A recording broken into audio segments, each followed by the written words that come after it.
Starting your week the right way. Coming to the FPL Green Room with me, Gianni Batici, and her, Holly Shand.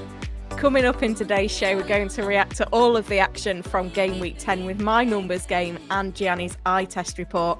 If you missed the big news last week, we are now in video form as well as audio. So if you normally listen to us on your favourite podcast app, do check out the YouTube channel FPL Green Room. You guys did a fantastic job of subscribing to the channel. We was aiming for 500. We fell just short with 460. But, keep the love coming, guys. We really appreciate all the support and the love for the video episodes. Yeah, exactly. Thank you, guys. Hopefully you're enjoying the video content and our shiny new graphics. But first up, Holly, are we in the FPL Green Room? How did you get on in Game Week 10 scores? Because everything I saw in terms of players performing, I was like, Holly owns that player. Holly owns that player. Holly captains that. So I reckon you've had an absolute stormer, have you? Yeah, I'm having a brilliant week. So I'm currently on 60 points if bonus stays as advertised, and I've got two players to come on Monday. Wow. I've got Bournemouth and Vandenberg. I kind of went a little bit brave with my transfers this week. You said that they were Gianni's kind of move, so I had 3 free transfers, and I sold Foden to bring in Salah, to captain Salah, which massively paid off for Haaland and Palmer, who were my other options. To get there, I had to make some less exciting moves in defence. So Nori came in for Gabriel and Vandenberg came in for Colwill. But I was of the opinion of, well, if no defenders are managing to keep consistent clean sheets, I might as well have cheap defenders not keeping clean sheets than expensive ones. So that the transfers paid off, which was huge. And then it was that game this afternoon, Villa v Spurs, which I managed to watch as well, which is unheard of for the 2:00 game on a Sunday. I had Rodgers and I had Solanke. And there were so many people last week saying, oh, sell Solanke, sell Solanke. I was like, I'm not selling him ahead of 2 home games because I could see that his numbers in terms of big chances were there. He just needed to convert. And it looks like he's the highest scoring player of Game Week on a 16-pointer with a brace and an assist. And Morgan Rodgers as well. Like, what a bargain is he? So, I'm buzzing. My rank has literally halved. Wow. Could be looking at a top 500k rank, which is definitely the highest I've been all season. I'd like to stay around that going into the international break. That can give me some real hope that this isn't going to be another disaster season. Well played. I'm chuffed for you. And the call to, you locked in your decisions early. I saw your Friday deadline stream and you were like, yeah, this is what I'm doing. I'm going to captain Salah, which I love because so many leave it for the last 5 minutes. Probably for views on their own deadline streams, but also because of that indecision. And I think that sometimes those coin toss stuff, I'm like, you've had 6-7 days. Why do you need the last 5 minutes of any deadline? And genuinely, if you ever see me making moves 5 minutes before the deadline, like it's probably not a good move. Like I like you like to lock in early. I know what I'm going to do by the Friday. And sometimes, I make Saturday morning transfers, but I know what I'm going to do. And I'm a big fan of that, guys. Don't have that rushed deadline. You've literally work out how many hours you've had in those 6-7 days. And then Holly, you'll probably tell me, being the mathematician you are, and then work out like, oh, why do I need those 4 minutes at 10:56? You don't need those 4 minutes. I didn't have as good a week as you, but I had a good week. Holly, I don't like checking mid-game week ranks. You know that. Unfortunately, I never checked my Saturday rank. I didn't have Salah. I captained Haaland. I didn't have players like Cunha. And it was a disaster. It would have been a stonking red arrow. But I have checked my mid-game week rank now. Most teams have played, all but one. We're still waiting for Brentford Fulham as we record this. And it's a big green arrow because I had Rodgers and I had Solanke. So happy with that. Yeah, happy with that. I mean, Rodgers was a bit lucky because it couldn't fall into anyone in the box, but Rodgers has been due some goals and, he's now getting them. And Solanke, as you say, the numbers were there and he had plenty of shots. And then it was an FPL assist for the Maddison free kick. That's not an Opta assist, is it? But he did get fouled and that is the rules. You get fouled for a penalty, you get the assist. You get fouled for a free kick and that goes in, you get the assist. I just can't believe you had Calvert-Lewin in your team for another week. That's just hilarious. I was so close to selling Calvert-Lewin. He's definitely gone this week. Like, that's one move I'm making. I'm still not sure exactly who I'm buying, but we'll talk about that later in the show. Guys, we'll talk about our troll of the week coming up as well. We'll also talk a little bit about, numbers and eye test stuff. But so stay with us. Make sure you join our mini league code 139793. Also, do like and subscribe on YouTube or review us if you're listening on podcast. You can also message us at fplgreenroom@gmail.com. Holly, the biggest XG underperformer again this game week was Erling Haaland. Yeah. If you own him, and I know you do, but you didn't captain, there's no need to be rash, is there? He's still the best player in the game. We don't need to, or it's certainly top 2 with Salah. Like, he's still an easy hold for me. He's getting the chances, which is the key. Yeah, I mean, I thought it was brave or foolish to sell Haaland to get Salah this week. Did you? Right, yeah. Obviously, it paid off. Most did. Yeah, obviously it paid off this week. I still don't think I'd feel comfortable doing that. I'm in a weird position now with my team, though, that I've got Haaland, Salah and Palmer. The player that I want come game week 12 is Saka. But, selling Haaland, I don't find selling Haaland for Salah that attractive. So to sell Haaland to fund Saka is really not attractive. So I'm in kind of a difficult position. I'm hoping, though, with the chaos of like the international break and things like that, that kind of I'm in a good position where I've got 3 premiums in my team, and maybe the international break will see one fall out of favour for whatever reason. Salah, interestingly, isn't on international duty with Egypt. I've seen that reported, which is another reason why I really wanted to buy him last week. So I'm really pleased that I went there. I didn't know that. That's amazing. I don't see how I can get Mo Salah in my team. I mean, I can sell Trent.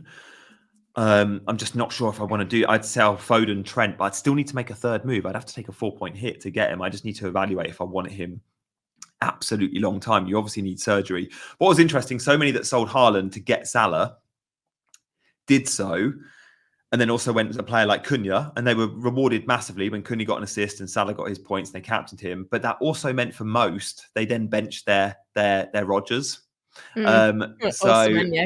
Yeah, they either benched, exactly that. Their 8th attacker became Rodgers or Semenyo because they went and bought a Cunha. And to get Salah, they sold their enabler say they sold a Dibbling to get Salah because they were selling Haaland to get. So I thought that was interesting. So it's like, I didn't get your Salah points, but I had Rodgers points that they didn't. So yeah, swings and roundabouts. So Holly, where should we start? You've had a busy week last week. Were you on the Sky Sports pod? Did I see? Yeah, it was. It was good fun, actually. And a lot of the discussion on there was whether to sell Haaland and buy Salah. Right. And I think the big piece of advice that I gave on that podcast was to remain patient with assets that are good players, that have got good underlying numbers and good fixtures. Yeah. Solanke was the prime example for that. And boy, did he deliver. I'm just buzzing tonight. Like, I feel like this is the first time in a while that I've had like a really good game week. So I'm, enjoying every minute of reflecting on what happened. It's not just a good game week. It's a phenomenal game week, Holly. You've absolutely hit, and you've still got 2 players to play, so it could get even better. Although I guess you're relying on Brentford to keep Vandenberg clean sheet is pretty unlikely, but Mbeumo goals we should get. I'm looking forward to that Fulham Brentford game. Okay, nice. Yeah. So, Pod, when are we next on air together then, Holly? What have we got? Have we got dates in the studio together at Sky? We must have.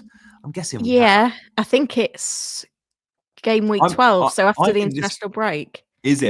You're in this week without me. Maybe I'm with producer Mark. So that'll be fun. But no, I'm flying. Literally, I'm going Sky Sports News, which is next to like 10-minute drive, 20-minute drive from Heathrow, and then I booked a 2 p.m. flight to Miami. It sounds so Hollywood this, or so Miami this. I'm like, I'm just going to Sky, and then 2 hours later, nipping on a long haul flight to Miami for 6 days. It's not that glamorous. I'm going for work, and I'll be worked like a dog.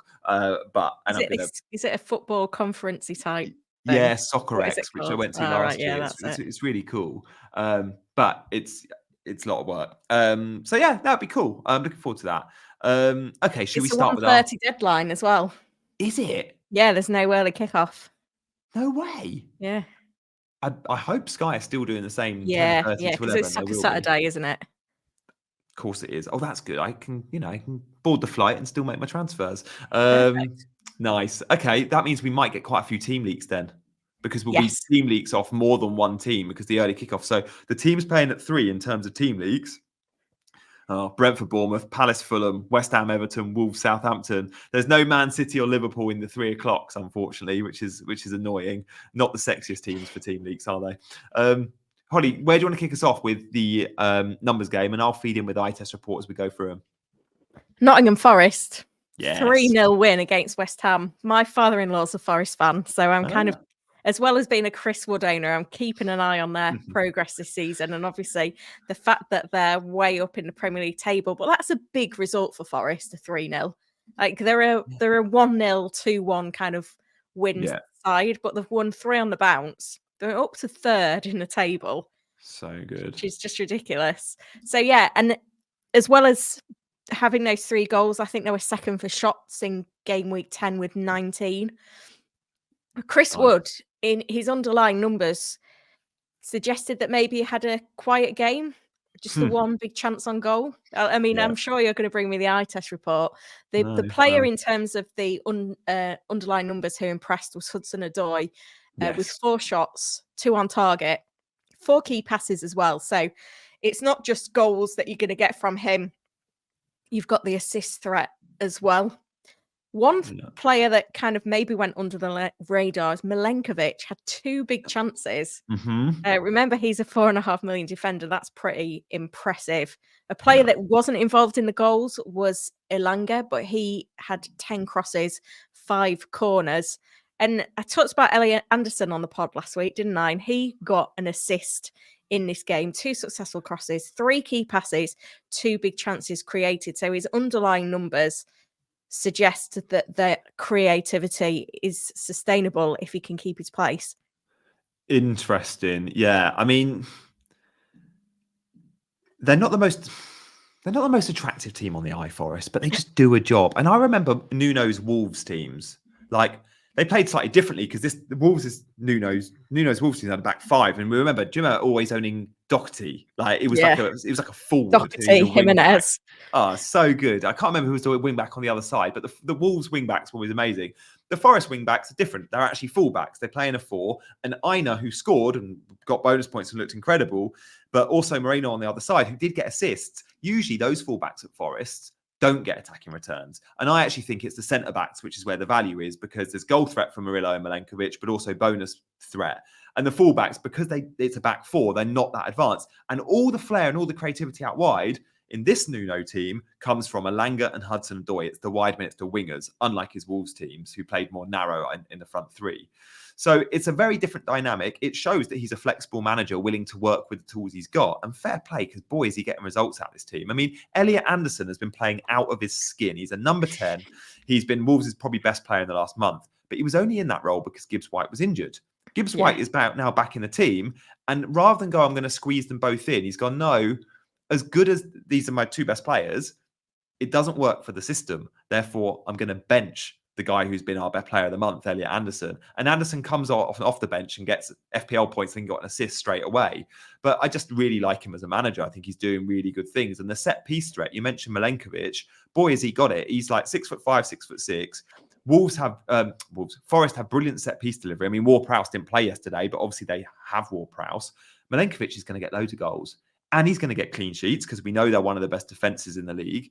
And he's going to get bonus points. I think Milenkovic would be my buy. And if you don't own a Forest defender, genuinely consider buying one because they're that good. Like I own Matt Sells, and on my wild card in game week 6, he's probably the only one I look at and go, that was a brilliant call because no one really every went week there. He's delivered points for you. I bet he was your only return on Saturday, wasn't he? Yeah, and so many have Flecken who hasn't kept a clean sheet all season. Like Matt Sells is clearly the best 4.5 million goalkeeper. Not in a Forest defence. If you don't own one of them, have a look because they're that good. Yeah. What did you see from Chris Wood then? Anything? Obviously he scored. Not much, but you don't need to with this Chris Wood. It's funny, he's quite isolated and he's dependent on Hudson-Odoi and Langham and Gibbs White moments of magic, but also he benefits from the set pieces too, because he's also a huge target. Milenkovic and Wood are the 2 they're looking for at set pieces, and they clock a huge amount of XG from set pieces. I think their XG on set pieces yesterday was like half the XG. They got like 2.4 in the game, and 1.2 of that was set pieces. So yeah, huge reliance on set pieces, which makes Wood again a brilliant option. I still think if I was buying a forward at that price point, the fixtures are about to turn. I'd probably be looking at the Wolves. Someone like Cunha, who was the popular choice last week. Wolves have got great fixtures, but Wood still delivering. Yeah, Wood's still a lock in my team. I mean, the other big result from the Saturday 3:00, and this was something that you predicted on this podcast last week, was that Bournemouth would give Man City a game, and they did. 2-1 win. They had still captain Haaland. Yeah, they had 6 big chances on goal as well, which I thought was pretty astonishing. I think that was the most of any team. And in terms of plays that caught the eye, well, Cliver and Evan Nielsen both had 2 shots on target. Evan Nielsen also had 2 big chances. Semenyo, I think, did he end up with 10 points, I think, with bonus, if it stands? 4 shots in the box for him. And then Kirkes, who got both the assists, 2 big chances created. Again, he's another kind of budget player that we need to consider now. He's 4.4 million. He starts every game. He's dropped in price somehow, and he plays left back, but bombs on. Like, he was really advanced. Like, Kirkes, by the way, is being talked about as like someone Liverpool are even looking at. Like, Liverpool linked to left backs. Like, he's a proper good player, Kirkes. And Bournemouth are a team that will keep clean sheets, and they're exciting going forward. Like, you mentioned Semenyo's numbers. He was brilliant again. Like, he definitely, every time he plays, and including again against Arsenal the week before, it's just played Arsenal and Man City. And honestly, he's had, I'm guessing, a good handful of big chances. He could have had a brace against Arsenal. He could have had a brace versus City. He's been brilliant, and they're an exciting team. And I wonder if Evan Nilsson's actually going to become like the budget forward of choice, because he's an exciting player. You was on that, wasn't you, at some point this season? He was in like my my wildcard 6 team. Yeah, he was in all the way through, and I went with Calvert-Lewin in the end. That was it. Fortunately, I was never on Chris Wood, or I'd be absolutely devastated. But the Bournemouth fixtures, Brentford up next, away. Amazing. It's not easy, but yeah, they're amazing until the 14th of January. So you can buy them for 2 months. That's good, isn't it? Like, their worst fixture, the only red fixture on the schedule is Spurs at home in game week 14. And that's not a red, is it? Really? I mean, Spurs defence, I mean, in terms of attack, you're attacking players against Spurs is a good fixture with Van de Ven injured. So yeah, I like Bournemouth a lot. That underrated team. I saw in the week, Iraola only gets paid. I say only. His salary is something like it's like €1 million or £1 million a year, which ranked him, I think, right at the bottom of all Premier League managers. And I'm thinking, this guy needs a pay rise. Like, definitely. Brilliant. Yeah. I've not got Semenyo in my team, and I feel like looking at that run of fixtures, he's a player I need. Have you owned him at some point? Did you downgrade him? I sold him a couple of weeks ago. Yeah, I went to Dibbling a couple of weeks ago to get, I can't remember the reason why. Was it to move for Solanke, maybe? Can't remember. Yeah. But it's his first attacking return in 4. But you look at the fixtures and you think, there's returns there. You look at the opponents he's returned against already: Forest, Newcastle, Everton, Southampton, and obviously Man City. It's a great run. Yeah, it really is. No, I like the team. The team functions well, and I always try and identify team before player, like especially with the mid and lower teams in the division. I earmark certain attacks or defenses I like, and Bournemouth I like both.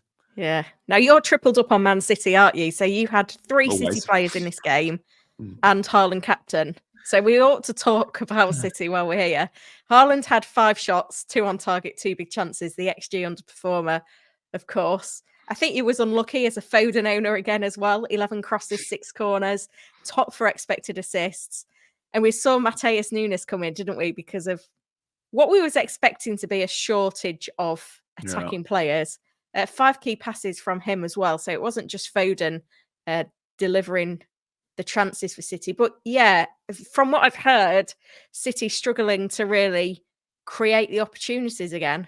Yeah, I think they've got just over 2 XG. Bournemouth the same. I think Bournemouth might even out XG'd them. So it's really annoying. Like, Haaland is getting the chances. He hit 1 XG himself.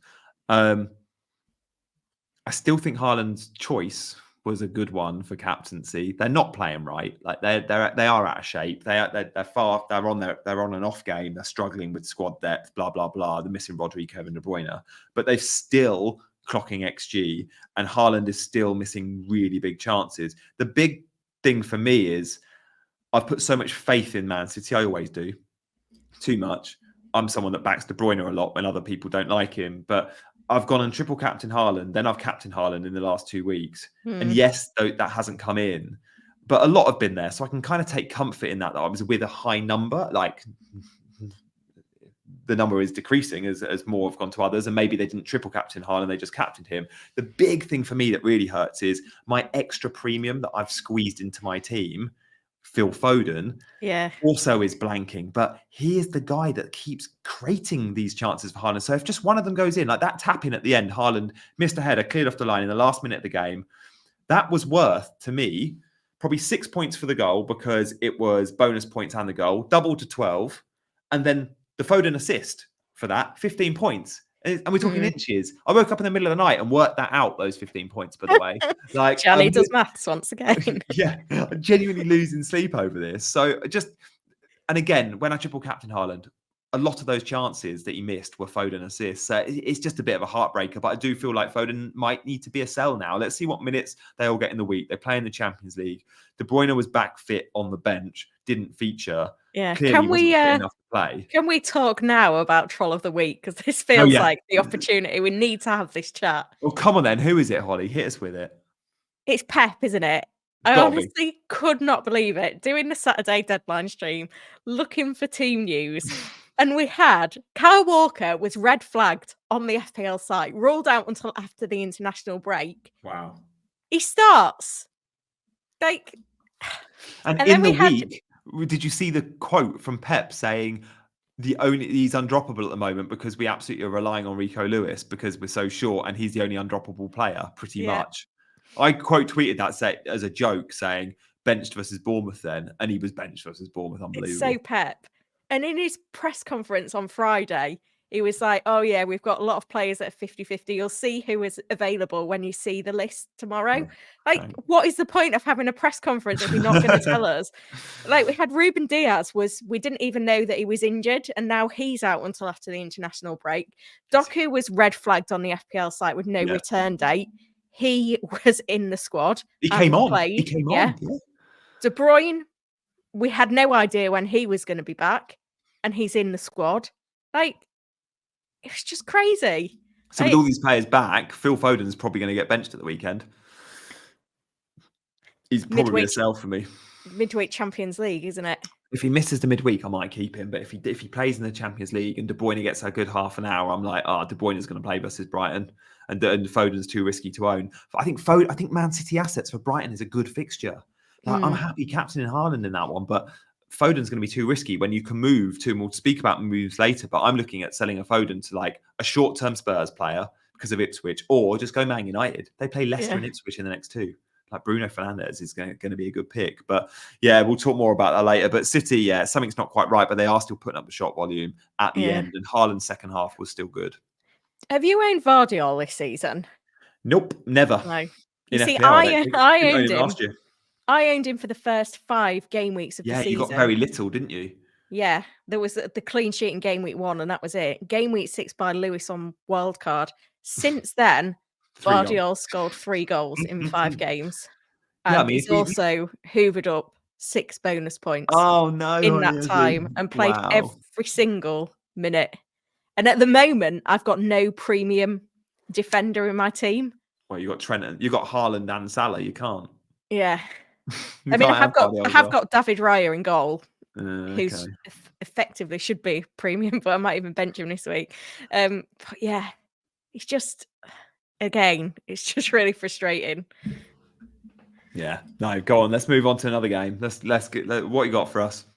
Okay, so we had the 2-2 in the late game on Saturday, Wolves and Crystal Palace. Crystal Palace top for shots in the box this week with 17, and it was a different look to the Palace side with Eze obviously out until after the international break, but there were some interesting underlying numbers that I liked the look of in this one. We had Sarr managed to get, I think it was maybe only his 3rd start of the season, and of course he didn't return, but he did have 4 shots on goal, including 1 big chance. We had Mateta with 4 shots, 3 in the box. Again, perhaps unlucky not to score Mitchell provided 8 crosses, and Kamada came into the midfield as well, didn't he? And I'm really surprised that he hasn't been more of a consistent starter this season, because they paid a lot of money for him.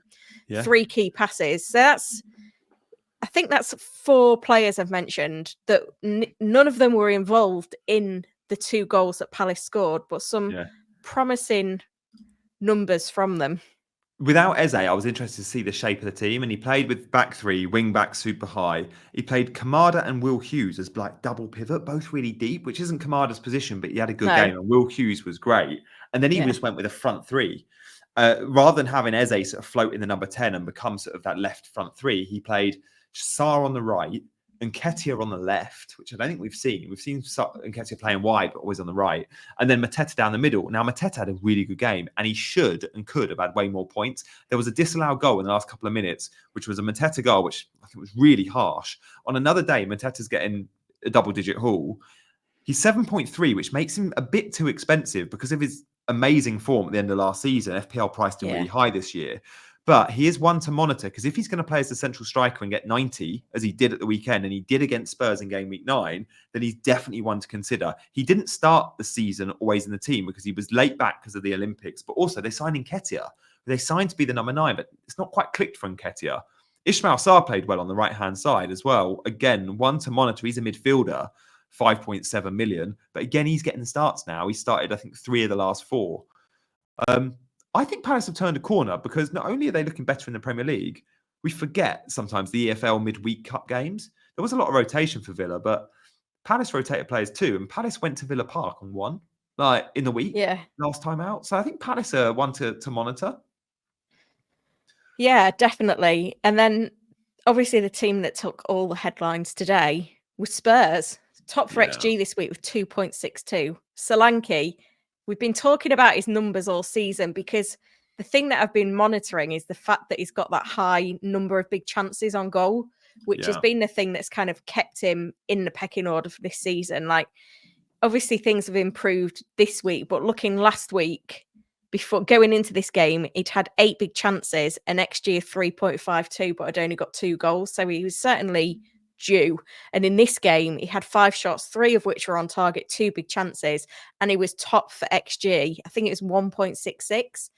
So, I mean, the reason we're so interested in Spurs is because they've got Ipswich at home next, and Ipswich just concede so many shots on their goal that you think Spurs could have an absolute field day. The other player that impressed in terms of the underlying numbers was Kulusevski with 4 key passes, but it wasn't all good. We had Son, who came off around the 55-minute mark.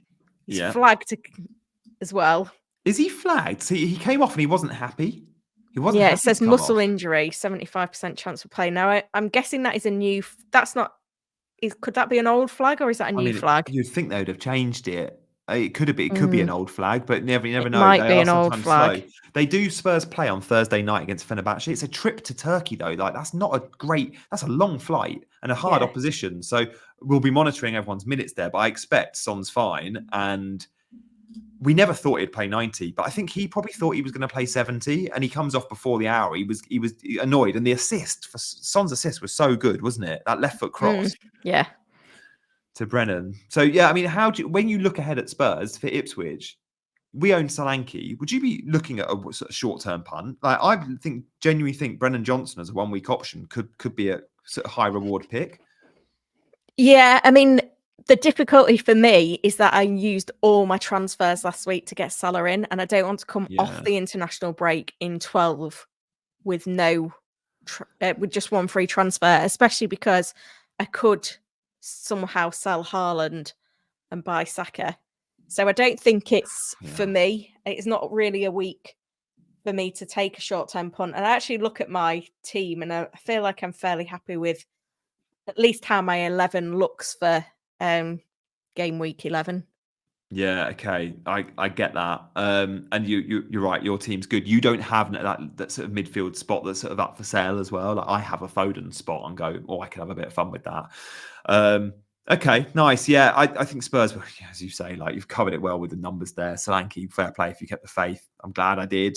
Part of me was considering moving him on. my plan was always to sell him after Ipswich, and I think I still probably do that. But let's see. Yeah, Let's same. see. It'll be hard if he goes and gets a brace against Ipswich. He goes just got 4 goals in 2 games. How can you sell him? But then has he got Man City after that? Is it Man City away? Yes. Yeah. I do feel like he's a fixtures player as well. But Spurs fixtures are like a proper like mixed bag. But they've got some nice games in there. Yeah, I mean, I know Solanke is more of a 90-minute man, but it's the fatigue of their busy schedule. Yeah. Especially, and also the home games are where you really see big rewards for Spurs. Like they're a lot better at home. And yeah, it's Ipswich and Fulham up in the next 2, but then their homes are Chelsea and Liverpool. Like, yeah. It's a difficult one, isn't it? And then Wolves and to Newcastle. justify. Obviously, they're still in the League Cup as well. So it's like their schedule's not great in terms of I feel like the Europa League is quite grueling for teams. Very much so. And if you're a small squad like Spurs, yeah, they are rotating, but they're not rotating like Chelsea. Chelsea go and put out a completely different 11, literally 11 changes. And a lot of the Chelsea players, Cole Palmer wasn't even listed in the squad, but players like Nicholas Jackson didn't even travel to Athens last week.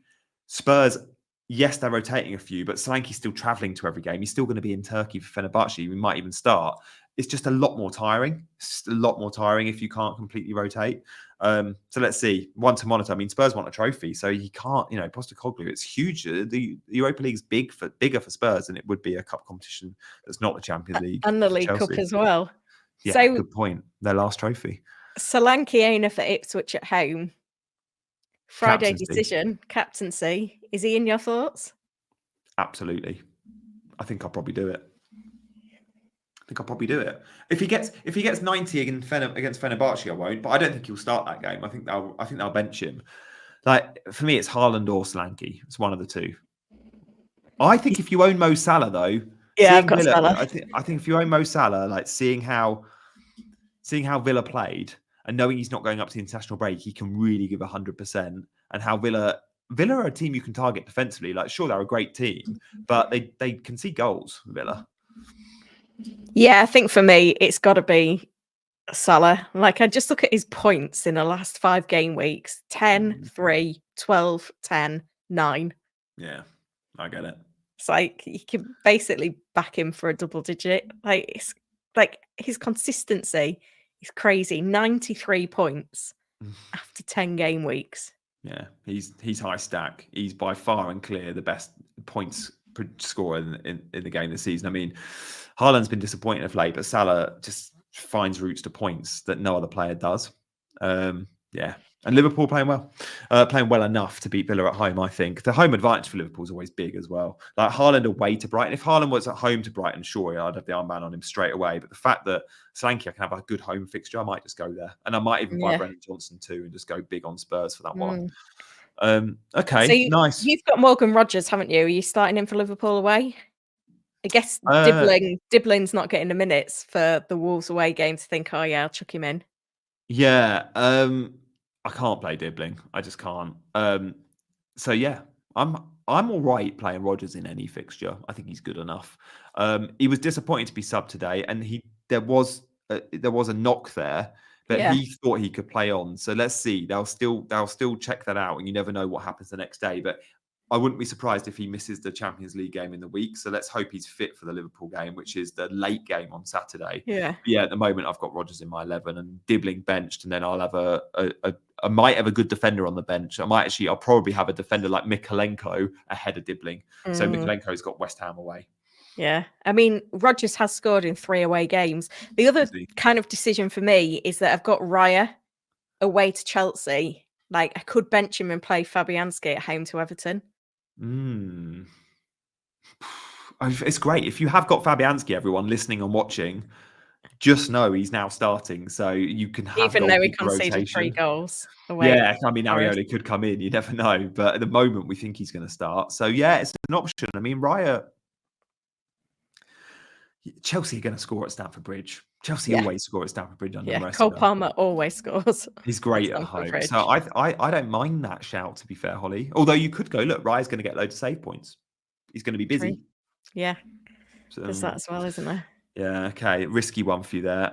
Guys, if you are watching on YouTube, we would love to get to 500 subs. So do hit that subscribe button and do make sure you're liking and you're sharing and telling your friends. We appreciate you watching this far in every week. Holly, let's move on. We've spoken a bit about where we're at, our Friday decisions. If you want to know more about our Friday teams, check out both of us on our YouTube channels or follow us on Twitter or Instagram where we share our teams at the end of the week. But we always do a bit of fun at the end of the week, the parenting moment of the week. Holly, last week, just recap on what yours was again, because it was an absolute classic. It was the Tesco cafe kids eat free at half term, and out of the 10 weekdays in the 2 weeks half term that the offer was on, my kids went to Tesco cafe 6 of those 10 days. I love that. Mine this week is I took Gaia on every Friday morning. There was this place locally called, it was at a school, though, in the sports hall. They would do this buzz and bounce session for kids, like toddlers, and it was great. They've moved it to a Thursday, which when Gaia goes to nursery, and I'm like, I do daddy daycare on a Friday morning. Like, that's my time with Gaia. Activity. So I was like, yeah, where do I go? What do I do? And I just got on Google and there was this trampoline park and she's been saying, Daddy, buzz and bounce, buzz and bounce. I'm like, no, darling, it's not on anymore. It's sleeping. And she's like, no, it's eating. Right, whatever. So I was like, right, we can go to this new trampoline place. And I was a bit like skeptical, being like, is it going to be suitable? Blah, blah, blah. Oh my God, it was amazing. It was a proper like assault course. There was basketball nets. There was like obviously all the big trampolines. Now she was a little bit too young for it. Like it's mainly for like kind of 6 to teenagers, and I'm there with a 2-year-old. But it was really quiet. It was early in the morning. And my moment of the week was I put her on the balance beam, which is like on the assault course, can you go over this balance beam? It's completely padded. And if I was there with her mum, she would have been like, absolutely not. You're holding her hands both sides. I just plonked her on it and was like, come to daddy. And I waited at the end of the thing. And it was so funny just watching her navigate this thing with such caution. And she didn't fall. She was so good. If she had fallen, I was there ready to react. But it was just an absolute highlight of my week that little 2-year-olds actually, when push comes to shove, they're a little bit more steady than perhaps you think. And I just couldn't believe how good her balance was. So a bit of a proud dad moment there. I love it. I wish I'd recorded it. Can we just talk about the trampoline parks? Like, they're just so tiring. Like, you take the kids to the trampoline park. I went in jeans. Like, I didn't realise it was a workout. You need full sportswear, and after 5 minutes, you're blowing. I was sweating. I was in jeans and a t-shirt, and I looked around me, and there were other parents were in like lycra, and like there was a woman with her kids who was wearing like full on like gym gear, sports bra, and I was like, oh, it's like a workout, right? I just thought I was sort of just I didn't realize it was so big. So that next time I go, I'm dressing for the occasion, and I'll be on the balance beam myself. So yeah, there was this like basketball ring you could do like slam dunks, and I was like, no one's watching, I think I'm gonna give it a go. So I move out the way, guy. So I was pretending I was still a teenager. I was like, 36, I was a little bit sore and I nearly rolled my ankle twice. Yeah, that's what I was going to say. I'm always relieved when I make it out without any injuries. You know, when you have to sign the disclaimer at the start and watch the video of what not to do.